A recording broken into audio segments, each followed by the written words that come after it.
Hello, everyone.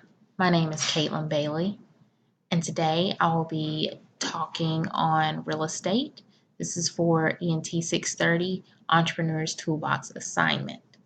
The title of my presentation today is Real Estate and Your Business. So, very quickly, I do want to define what real estate is.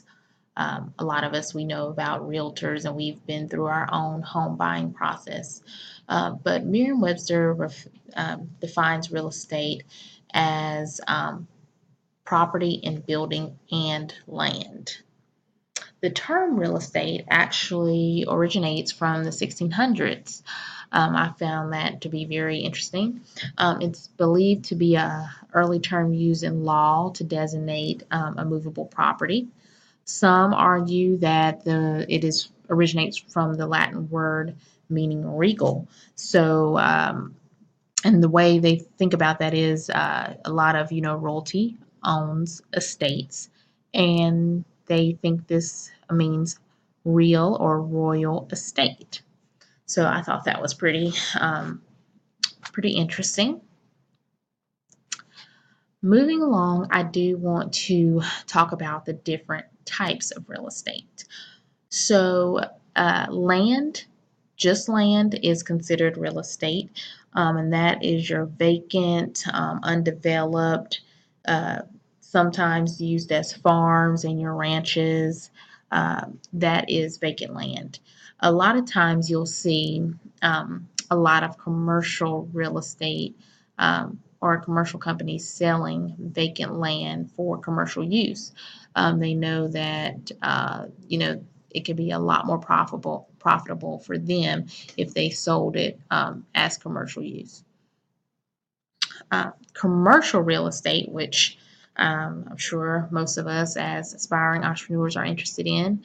That is your strip malls, your hotels, offices, business parks, educational buildings. These anywhere where business is conducted, even apartment buildings, because even though these are residences where people live, the purpose of the actual building is to produce income for the owner. So that is even considered commercial real estate. Industrial real estate, that is your manufacturing. So that's your warehouses, your factories, where goods are produced and or made, and it can be for research is conducted, distribution of goods. Sometimes there is a fine line between commercial real estate and industrial real estate, and you have to really look at the particularities to know identify them correctly, because they're say a warehouse. It could distribute goods but because of the zoning and construction and how the sales are handled, it would be considered commercial as opposed to industrial. And then lastly is your residential real estate. So that is where people are living, whether single family, multifamily, where the purpose is just for, living. That can be your vacation homes. And what's interesting, residential can sometimes turn into commercial. So if you decide to make your home and use it as rental income, then that would turn into a commercial business. Leasing versus buying. I think this is very important for us to focus on. So you can see what is the right real estate for you in your business. So there is a lot of considerations in determining whether it is better to lease or to buy. So you got to think about the value of your property. So are you going to be getting by purchasing the land or the building, are you going to be getting your return on investment, your tax implications, and this can be good or bad. So if you lease a place, you're not going to be eligible for the tax breaks that you would be were you to buy a place. But also you can't deduct expenses associated with a mortgage, such as your origination fees or costs associated with your mortgage, only the interest. You got to think about reoccurring costs. So, were you to lease a space, that is uh, you would have, of course, you would have your monthly rent, but with a mortgage, you have to take into an account insurance, a lot of different maintenance fees, a lot of different costs that come with owning versus just leasing. Your business equity.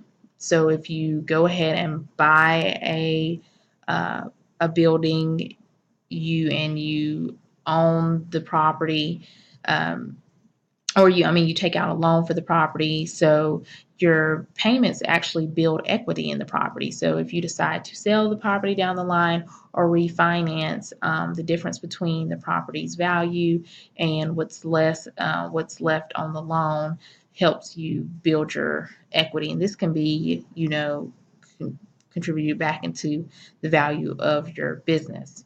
So that is I say, a plus with deciding to buy. Cash outflows and insurance. So going back to insurance, I mentioned it briefly when I talked about reoccurring costs. Insurance actually can go a couple of different ways. Um, Even if you decide to lease, sometimes the landlord will require you to cover the insurance on any kind of upfits of the building. So what is referred to as a triple net lease, you would be responsible basically for everything as if you were buying or owning the property. So that's something to take into consideration. You always won't get a break on insurance were you to lease. So what does a lease look like? So we're just talking about leasing right now. So a lease, you need to have who is entering into the lease. So a lease as a legal contract is binding. So the names of you and as owner of the business, along with whoever owns the building that you wish to lease. On the lease will also be the occupancy that will determine, will a business be ran out of that? That needs to be stated in the lease, that a business will be occupying the space. The term that you want to know how long your lease is. Usually it's for a year. Sometimes it can be for 3 years. Of course, your rent. You want to know your rent, how much you would pay monthly. Also, any kind of deposits or fees will need to be included in your list. The upkeep, who is responsible for any kind of renovations or maintenance of the building, that needs to be spelled out in the lease as well. Restrictions, what kind of, sometimes, depending on what your business is, say if you wanted to run a pet shop, there may be restrictions in your lease that say, no animals, or legal restrictions, like the owner cannot have a criminal record. So there's a lot of restrictions that can go into a lease also. So what does a commercial mortgage look like? And I want to talk about a little bit before you even get to the commercial application phase. Your collateral is going to be taken into account, your credit, your debt ratio, financial statements, tax returns. All these things will be taken into account before you can even get a seat at the table and really discuss buying a property. So after you get towards the phase of, do you qualify, or is this something that you can really do for you and your business? Then you need to take into effect, okay, what is the cost associated with the loan? And, that goes past the actual cost of the real estate, but, what upfront spending, like due diligence fees, closing costs, that you can expect to pay. These can be really high depending on the type of property that you buy. Down payments, prepayment penalties. So if you decide to pay off your loan or refinance, will you be subject to any penalties? What kind of loan products? There's Fannie Mae, Freddie Mac. There's a lot of different loans out there, so you need to find the right loan for you. Do you decide want to escrow? So will you be accumulating your funds for insurance and your taxes each month and pay those every year out of your escrow account? They'll look at your net worth. They'll look at your liquidity requirements to see if you do qualify for the loan that you wish to purchase.